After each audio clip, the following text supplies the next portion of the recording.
Maman, ça va? Content de voir Banamboka. Maman, la chère, ça va? Oui. Monsieur le Président, je démarre immédiatement. Vous êtes en visite d'État en Chine. Quel est le bilan que vous faites de cette visite d'État et ce nouveau partenariat stratégique? En quoi sera bénéfique à la RDC? Bien.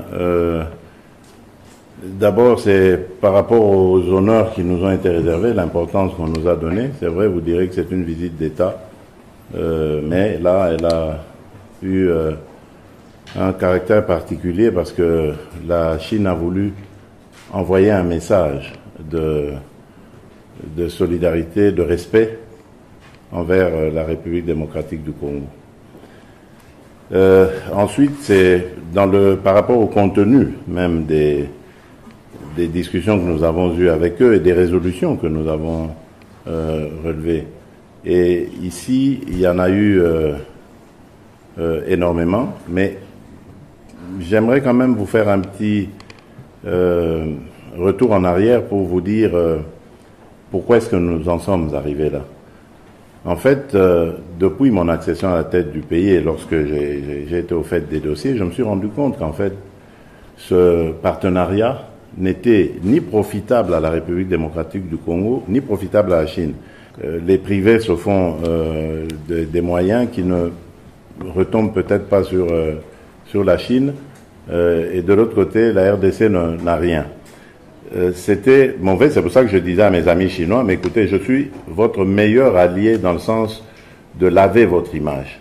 L'image de la Chine, vous êtes Congolais comme moi, vous savez qu'elle a été écornée en République démocratique du Congo, on tournait les produits chinois en dérision, la Chine n'était pas considérée dans l'ampleur qu'elle a, dans le rayonnement qu'elle a sur le monde, surtout le monde des affaires.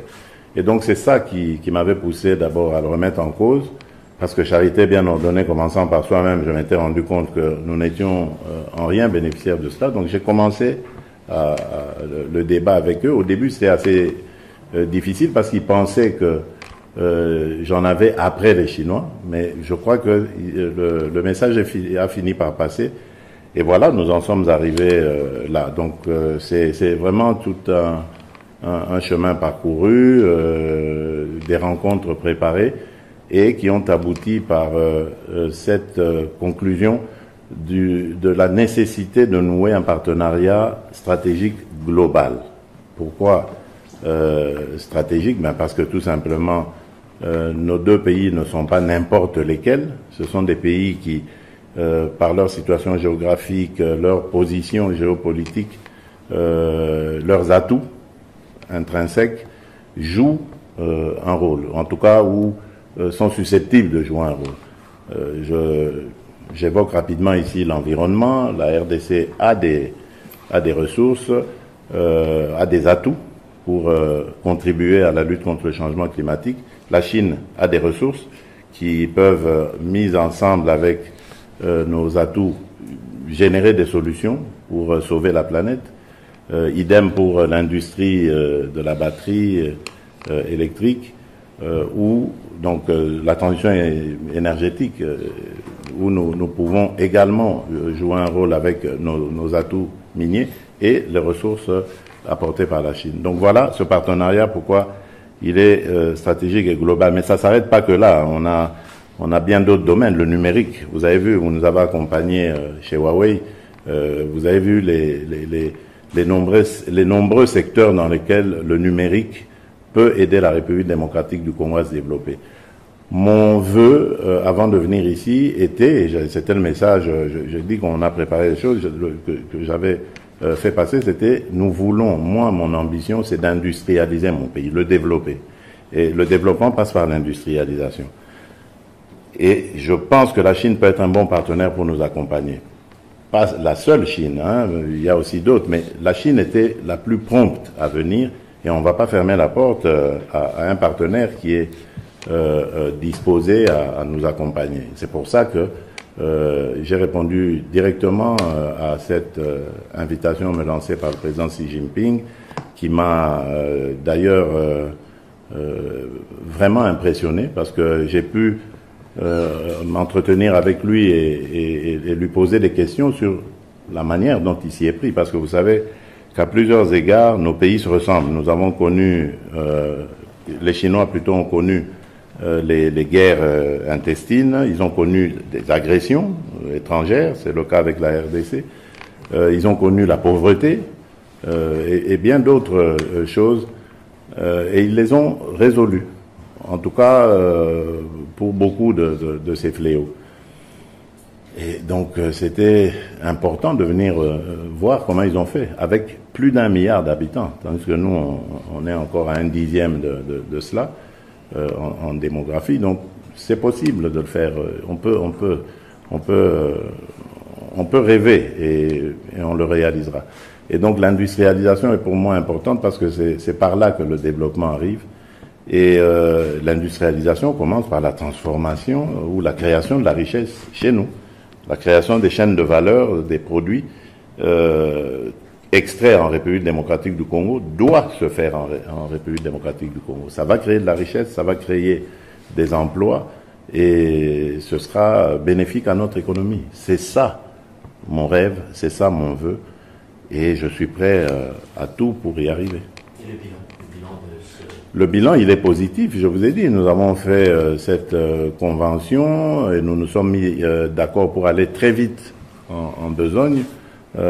Immédiatement à notre retour à Kinshasa, nous allons faire le point de tout ce qui s'est passé ici et en coordination avec nos amis chinois, nous allons impulser. L'ambassadeur qui est en poste, le nouvel ambassadeur qui va entrer en fonction très bientôt, va arriver, et c'est lui qui m'a accueilli dans la partie Shanghai, Shenzhen maintenant. Lui va arriver à Kinshasa la semaine prochaine déjà, pour vous dire, et il va vite présenter ses lettres de créance pour être immédiatement opérationnel. Donc nous sommes vraiment pressés de dérouler, vraiment, et pour le bonheur de nos peuples respectifs et de nos pays. Donc c'est tant mieux. Monsieur le Président, concrètement, quel soutien la RDC attend de la Chine sur le plan sécuritaire, comme on le dit, pour pacifier la partie est de la RDC? Mais la République populaire de Chine est membre permanent du Conseil de sécurité. Donc parmi les P5, les 5 pays qui sont membres permanents. Donc, et elle dispose d'un droit de veto.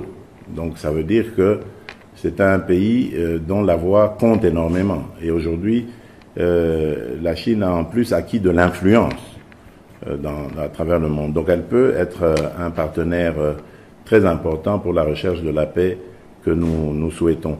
Évidemment, nous ne lui demandons pas de prendre fait et cause. Nous sommes ici dans le contexte des relations internationales, ça ne se fait pas.